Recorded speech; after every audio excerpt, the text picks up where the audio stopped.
So when it comes to today's musical content, we are all emaciated, depressed, starved, and needy. So let's dissect the recent flops by two artists named Ciara and Saweetie. Let's discuss.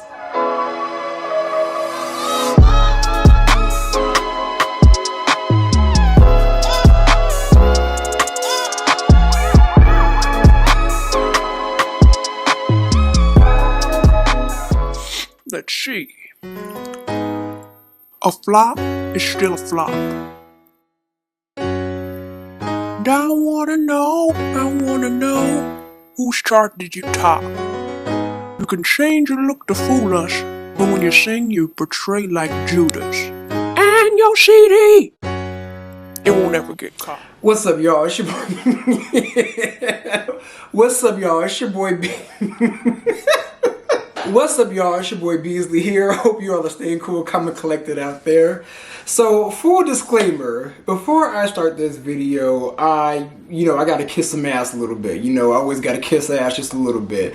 Because I will say that I am a true ride or die fan. A fan that's been there from the very beginning of both of these girls by the name of Ciara and Saweetie. And I work in the creative industry and I am a creative, so I will say that I understand the term of I'm an artist and I'm sensitive about my ish. And it's hard for me to come on here and be a bitch, but today you guys are gonna get bitch Beasley. But before I do all that, I will say making music is hard.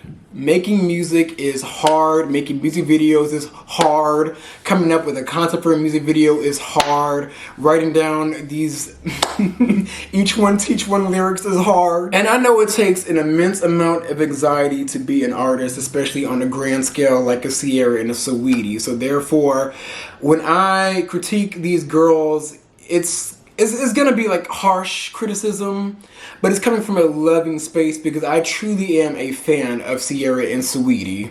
But y'all, as much as it troubled me, I did listen to Ciara's recent releases called Forever and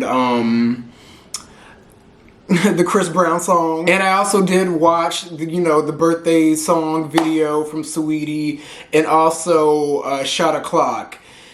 And with all due respect from a loving fan, the music sucks. I'm sleep. Take another break. I am so over it. I did not like none of it. First off, Ciara. More like C-error, because she keeps making errors in her career. Like, girl. Okay, so starting from the very beginning, her song Forever featuring Lil Baby, forgettable. Just absolutely forgettable.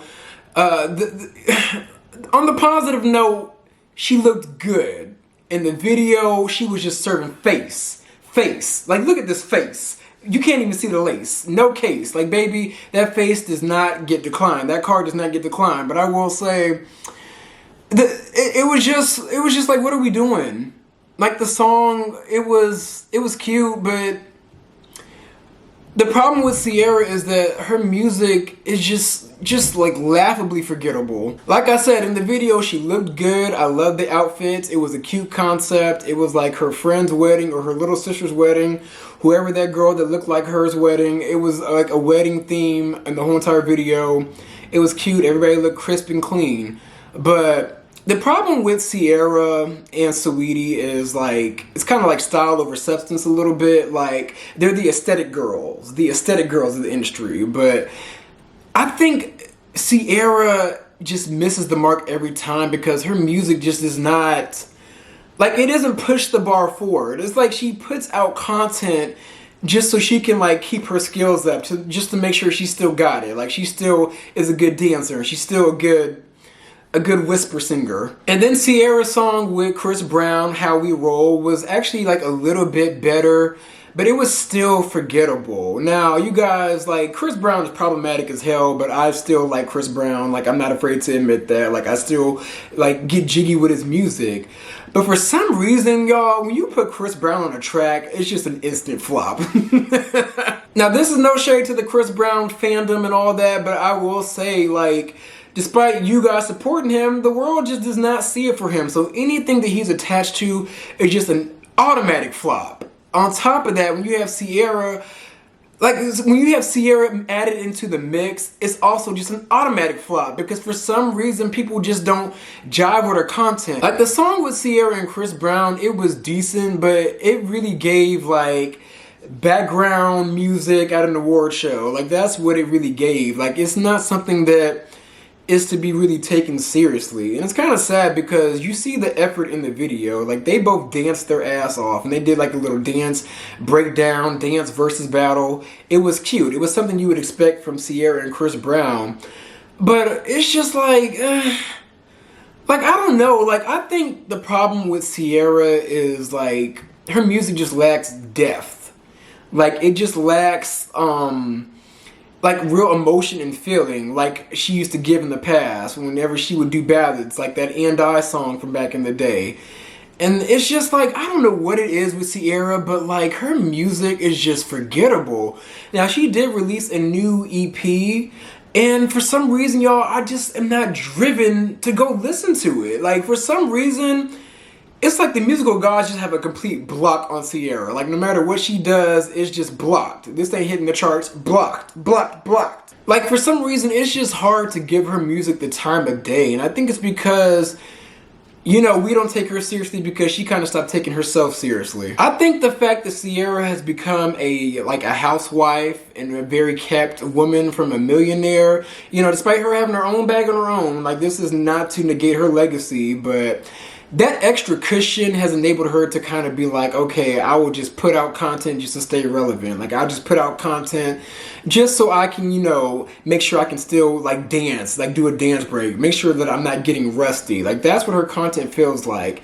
And it just feels like it's something to kind of like feed into like the TikTok algorithm. I will say time and time again, TikTok has ruined music, and it has most definitely ruined Ciara's music.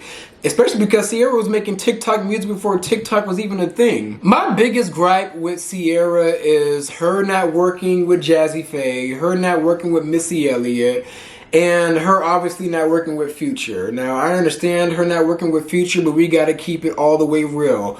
Like back when she released Body Party with Future, who like created that song, that was literally setting her up and like literally revitalized her career. Like that was setting her up for like a second come up, a second comeback for her. Future really elevated and was taking her to the next level of her sound. But once Future dropped her, she dropped the sound and therefore went into making pre-TikTok music. Like that's when she dropped Level Up, Level Up, Level Up. And you know that background, that beat to that song was like a big like Instagram reel song or something. Like, you know a background music when people just go crazy and do like a crazy dance break. Like that's what that was the beat to that damn song. And let's not forget, after Future told her I'm good, love, and joy, she went ahead and released a song called I Bet You Start Loving Me.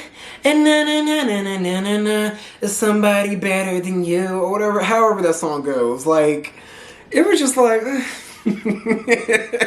and let's not forget that Jazzy Faye was the one person that single-handedly like molded her career from the very beginning. You know, back when she released Goodies featuring Petey Pablo, you know, she was the goody girl. I love that song, still jam her first album to this day. But I will say Missy Elliott also played a good hand in molding her career and cultivating her sound too, especially when she released 1-2 Step, and also when her and Missy released Lose Control, which was a massive hit when it came out.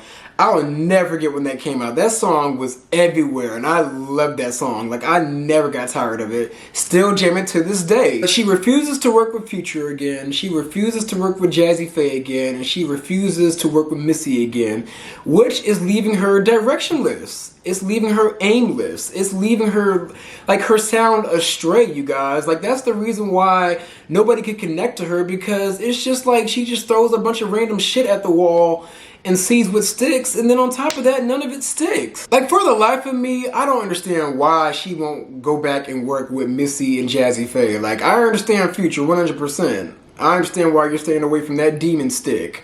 But I will say, like, go back to Missy and Jazzy Faye. Like, come on. I mean, hell, maybe the real reason why she won't work with Missy and Jazzy Faye is because Jazzy Faye probably tried to eat her for lunch, and Missy probably put that tongue on her a little too hard to where it keeps her from going back in her yard.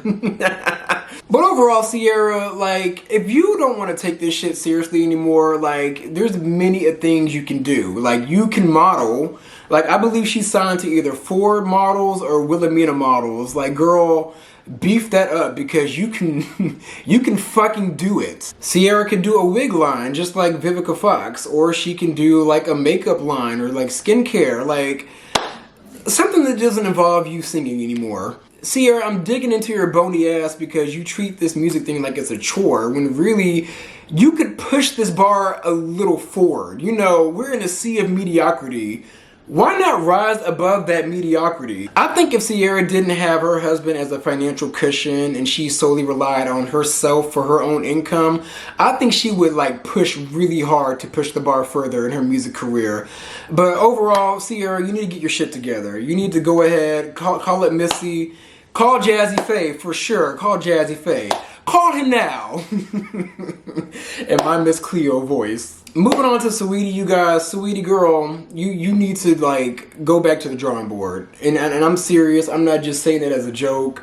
You need to go back to the damn drawing board because girl, your earlier music is shitting on whatever the fuck this is. Like for real, girl. Like Saweetie, I am the one person in the room that defends you. I go back and forth with my cousin tooth and nail about why I'm a Saweetie fan and why I believe in you. I believe in you, Saweetie, because you were the one girl that was pretty, but yet also classy, and rapping about being classy, rapping about being independent, rapping about going to college, you know, having different degrees, you know, just not only depending on men for their fees. Like, you were really out there, like, pushing something a little bit different than all the rap girls. And now all of a sudden you got the McDonald's deal and you became just like the rest of the rap girls. Saweetie put out a song and a music video for Shot O'Clock, and she put out a song and music video for Birthday featuring Tyga and YG. Two rap niggas, their careers are running out fast, so they had to hop on her wave in order to make it last.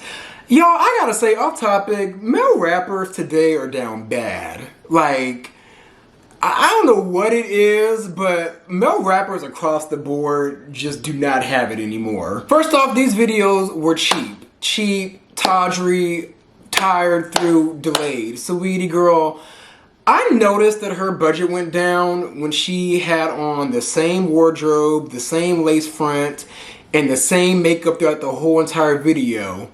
It's the same makeup, y'all. The same makeup. Now, I'm sorry, as a female rapper, now all you female rappers created this aesthetic, but, you know, you gotta switch it up from scene to scene, like change up the look. But therefore, since the demand and the funds are now low, management didn't want to throw more money at the thing. So, you know what, I get it. I get it. She looked great. The makeup was a little too heavy. You know, I'm a makeup artist, so I'm just looking at it and I'm just like, girl, you could have toned that down a little bit. But overall, Saweetie, just like Ciara, like, you got the look and you got the talent, but you got the look and you have the catalog, your earlier catalog. It was hits. Now, most of it was because of like samples, and you know, you're the sample girl. That's really what you need to do with your sound, is go back to like the sampling. Now, in her Shot O'Clock song, she did sample like an old song from the 80s. I think it was called like Tom Diner's DNA. But a lot of the kids don't know that. So maybe you need to go back to sampling like the early 2000s. You know, some of these babies can kind of like be like, oh, I've heard this song before. And you also need to go back to your classy, educated, bad bitch status. Like, this fake ghetto aesthetic is just not you. Like, I feel like she adopted this after she did that McDonald's deal. Like, after that McDonald's deal, she adopted the personality of people that eat at McDonald's. Or dare I say, the girls that fight at McDonald's. She adopted that personality and that hood, almost like hood blackface aesthetic. Like, that's what it is. Like, it's just giving...